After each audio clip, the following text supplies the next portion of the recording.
leftists are jealous that they are the ones, the populists are the one who are shaking up the establishment, and some leftists think that, oh, it's good, things will collapse, so there will be a knee down and so on. It's not only the supporters of the right-wing populism that legitimize and publicize right-wing populist leaders. It's also the cynical leftists who say, oh, that's good. They're having this establishment is having its share now. Somebody's finally doing it. But then they would be the first ones, as it happened in Turkey, to be imprisoned, to be oppressed, to be called traitors, which started happening in this country, I think.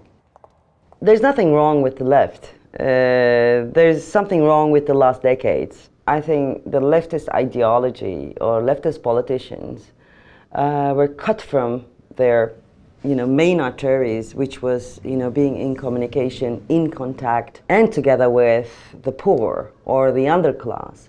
This was the mistake. That's why they became like avocado, fair trade avocado, mushy mushy. And then they became this kind of privileged class. And I'm speaking about this very, very comfortably because I was kind of there as well. So, although I was criticizing this, I was in it. When you cut your ties with real people, as right-wing populists would say, anyone can break you. You don't even need anybody to break you. You go like, mea culpa. In order to get rid of that, you have to go through, you have to go back to the heart of the masses. I myself feel it. It feels like, you're cut from the nourishment, the channels of nourishment. And I always tell people, especially young people, you're not doing this politics for, rescuing the poor or helping them. Second, you're not trying to, bring them up. You're trying to elevate yourself up, in fact, because it is good for your soul. It's not that important to them. But it's very important to you because you will remember the joy of being humankind. This is why we are doing these things, actually, because it's joyful.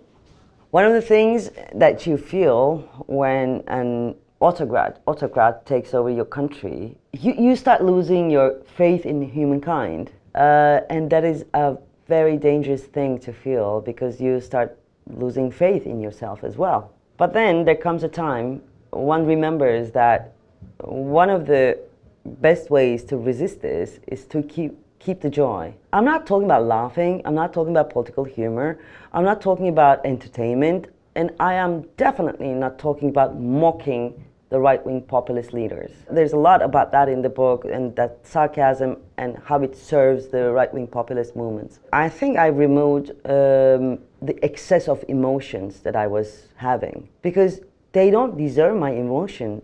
Emotions are quite precious things. Excess of emotions is quite confusing in these times, in these, at these turning points of history. So we have to be a little bit cold-blooded when it comes to thinking about right-wing populism. We have to be using our minds rather than our hearts. I think one of the things that we should be doing when we feel devastated, paralyzed, confused and desperate, is to remember how capable we are of creating beauty.